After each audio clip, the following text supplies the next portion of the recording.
My doorbell camera didn't just record movement that night. It recorded the moment my stomach dropped, the moment my world tilted, the moment the quiet suspicions I had shoved aside became undeniable. There's something brutal about seeing betrayal with your own eyes, in your own doorway, the same doorway you've walked through exhausted after double shifts, meant to build a future for two.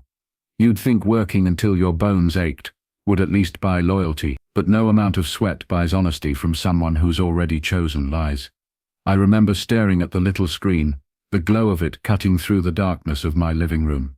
I had just dropped my bag by the couch after back-to-back shifts. My uniform smelled like grease, chemicals and fatigue, a stench of effort that clung to me. I wanted nothing more than a shower and silence.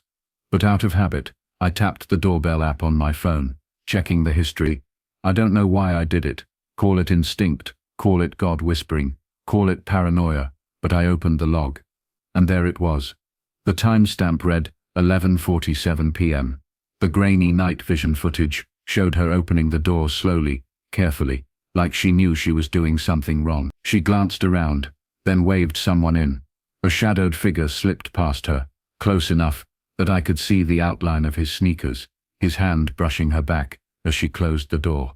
And she smiled in that way she used to smile at me when I was the one coming home late. I froze. My thumb hovered over the screen, like maybe if I didn't scroll further, the truth wouldn't solidify. But I did. I tapped. Another clip. Same night, 2 hours later, the man leaving, her whispering something at the door before locking it behind him. It's one thing to hear rumors. It's one thing to feel distance in the bed beside you, to notice the late-night showers, the sudden guarding of her phone, but it's another thing entirely to see it. Concrete, unedited. My own camera, my own house. And here's the thing that eats at me. I was working while she was laughing. I was pulling doubles while she was pulling him in through my door. I was pushing my body past exhaustion because she said we needed to save for the future.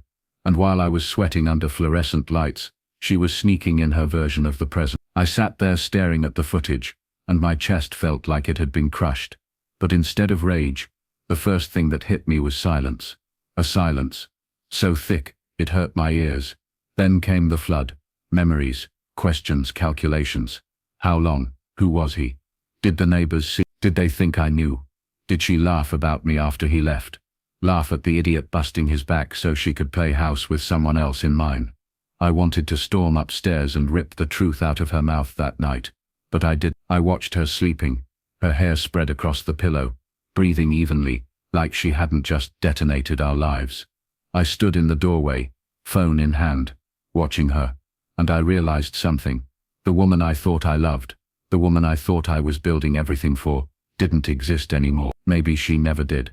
But let me rewind a bit, because the cracks didn't just appear that night. They'd been creeping in for months, maybe years. She used to beg me not to overwork.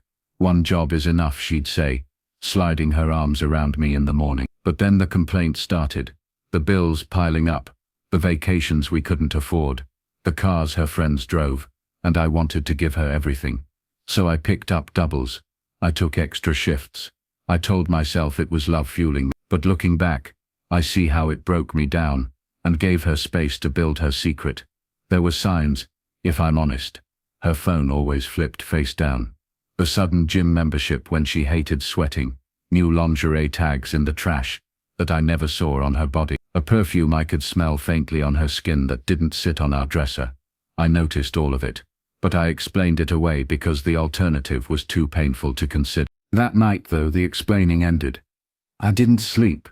I sat in my car until the sun rose, playing the footage over and over, memorizing every second of it, like maybe there was another explanation waiting in the margins.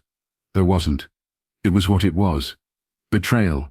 Simple, sharp, undeniable. The next day at work, my hands shook when I tried to serve customers. My manager asked if I was okay. I smiled and lied. That became the pattern. Me pretending. Her pretending. Us existing in this staged little play while the truth screamed behind the curtains. But I didn't confront her right away. I don't know if you'll think less of me for that, but I had to plan. Because here's what I realized in that quiet, gut-wrenching moment. Betrayal doesn't just strip you of love. It strips you of illusions. I saw her for who she was, and I wasn't going to stumble into a screaming match or throw my stuff in a bag. No, I was going to collect every detail, every lie, every piece of her second life. Because if I was going to end this, I was going to end it with clarity, with strength, and maybe, just maybe, I was going to make sure she understood exactly what she threw away. That's how part one of this story begins. Not with fire but with ice. Cold, calculating ice, running through me as I started documenting everything. Every clip, every odd message, every unexplained absence. I built my own case. Because when the time came, I didn't want her to be able to wiggle out with excuses or crocodile tears. And the craziest part, she didn't even know I knew. She carried on like normal. She kissed me goodbye, cooked me dinner, asked about my day, and I played along, smiling, nodding, filing it all away. But here's what I can tell you. When you see someone's mask slip like that, when you know the truth, every word they say after becomes unbearable. Every I love you sounds like an insult. Every touch feels like mockery. I lived in that hell for weeks planning my next move. And that's where I'll stop for now. Because what came after, what I uncovered, what I did and how it all exploded, well, that's part two. And trust me, it gets darker, sharper, and so much more unexpected than even I could have imagined the night my doorbell camera captured her sneaking him in. When I finally decided to pull the trigger on confronting her, it wasn't because I couldn't stand the silence anymore. It was because the silence had armed me. By the time I spoke a single word to her about what I knew, I had collected hours of footage, screenshots of her late-night texts popping up on the notifications bar when she thought she was slick, even receipts I found tucked in the trash from restaurants I'd never been invited to. And the kicker, one receipt was for a motel not 5 miles away from our house. A cheap place, the kind where the beds squeak and the blinds never shut properly. That cut me deeper than any fine dining bill, because it meant she didn't even think I was worth the decency of making her affair discreet. She was sloppy, careless, comfortable, but the more I gathered, the more I realized I had a choice. Did I want to scream at her and blow it all up in one night? Or did I want to be strategic, to make her feel the weight of what she did? To make her understand she wasn't cheating on a fool. Rage is loud, but silence is sharper. And so I waited, and I planned. The first move I made wasn't toward her, it was toward myself. I started pulling back, emotionally and financially. I opened my own account. I redirected my paychecks. I stopped leaving cash in the house. Every night when I came home, I pretended like I was as exhausted as usual. But in my head I was calculating. Every smile she gave me felt like a bad actress rehearsing her lines, and I watched her closely. She didn't notice. Or maybe she thought I was too stupid, too tired, too beaten down to notice. That was her mistake. One night, after I'd been working another double, I came home and she was sitting on the couch, her hair damp from the shower, scrolling through her phone with that smirk she didn't even know she made when she was messaging him. I sat across from her, quiet, and just looked at her. She didn't look up for a solid 3 minutes. When she finally did, she laughed nervously. "What?" she asked. I shook my head, smiling like I was too tired to form words. But inside I was memorizing the moment, because soon I was going to replay it for her, with everything I knew. The thing about betrayal is that it has a ripple effect. It changes how you see the world. At work I started noticing other people's lies too. The married co-worker who always left with extra paperwork at the same time as another married co-worker. The neighbor who kept telling his wife he was out for a run, when he was just parked 2 streets over with another woman. Once you've seen the truth up close, your eyes adjust. You can't unsee it, and it makes you harder, sharper. But back to her. The night I finally confronted her, I didn't shout. I didn't even look angry. I waited until a Friday, when she thought she had me wrapped around her finger. She asked if I could pick up another shift Saturday so she could have some time to herself. I said sure, with a straight face, while my chest burned. That night I set my phone on the coffee table and played the footage. No words, no build-up, just the video of her opening the door, letting him in, smiling that smile. The sound of the door closing on the recording echoed in our living room. Her face drained of color. She opened her mouth, but nothing came out. I didn't say anything at first. I just leaned back, arms crossed, watching her the way she had watched him. Finally, I spoke. "Who is he?" My voice was calm. Too calm. That's what scared her. She stammered, tried to laugh it off, tried to tell me it was just a friend, that maybe the camera glitched. I tapped to the next clip, the one where he left at 2 in the morning, adjusting his jacket. "Friends don't sneak out at 2 a.m. like they're burglars," I said. She started crying then, the kind of crying that's half performance, half panic. She grabbed my arm, begged me to listen, begged me to understand. That's the word she used, understand. As if there was anything to understand about betrayal in my own doorway. Here's where I surprised her. I didn't explode. I didn't curse. I didn't break anything. I leaned forward, looked her dead in the eyes and said, "I've known for weeks." The silence that followed was heavy. You could feel the shift in power settle right there in the room. "I know about the motel," I continued, pulling out the receipt. "I know about the restaurant. I know about the gym you never actually go to. I know every lie you've told me since the day you brought him into my house." Her face crumpled. She realized then that I hadn't been the oblivious, hard-working husband she thought she could fool forever.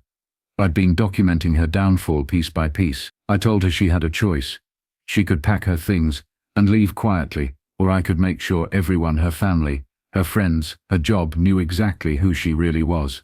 I had the footage, the screenshots, the receipts. She didn't argue after that. She just sat there sobbing, clutching a pillow like it could shield her from the truth. But here's where it got interesting. I thought she'd choose the quiet exit. I thought she'd pack and go. Instead, she tried to fight. She begged for forgiveness, promised it was just a phase, promised she still loved me. And in that moment, I realized something dark but liberating. I didn't love her anymore. Not even a little. The woman I loved had died the moment she opened that door. What sat in front of me now was just a stranger, wearing her face. So I let her talk. I let her beg. I let her spin every excuse in the book. And then I stood up, walked to the door, opened it, and said, "You've had plenty of practice, sneaking out. Do it one more time." She left. That night, I sat in the empty living room, surrounded by the silence of a house that suddenly felt like mine again. For the first time in months, I slept without checking the cameras. But the story didn't end there, because betrayal doesn't vanish, just because the betrayer does. It lingers, it reshapes you. The weeks after, I had to rebuild everything. My finances, my trust, my sense of worth. People talk about heartbreak like it's just sadness. It's not. It's rebuilding your identity from the rubble of what someone else smashed. And here's the twist I didn't expect. Weeks later, the man she'd been sneaking in showed up at my work. Not for me. He didn't even know I worked there. He came in with buddies, laughing, ordering food, acting like the world was his. I looked at him, and he looked at me, and I swear he didn't recognize me. He had no idea he'd sat at my table, eaten food, served by the man whose life he helped tear apart. I didn't say a word. I didn't need to, because in that moment, I realized he wasn't important. He wasn't some rival. He wasn't even worth the energy. He was just a shadow that had passed through my house. Nothing more. What mattered was me, what I chose to do with the rest of my life. And I chose not to let their betrayal chain me down. Looking back now, I don't regret catching it on camera. I don't regret documenting everything. I don't even regret the silence I carried for weeks, because all of it gave me clarity. All of it reminded me that love without loyalty isn't love at all. It's just convenience, dressed up in pretty words. If there's one thing I want you to take from my story, it's this. Never underestimate the power of knowing. Evidence gives you control. Silence gives you strategy. And when the time comes to confront betrayal, calm is the sharpest weapon you can wield. Because the night my doorbell camera captured her sneaking him in, I thought my world ended. But in reality, it was the night my world began again, without her lies, without her shadow, without the weight of a love that wasn't real. That's the end of part 2, and maybe the beginning of something better.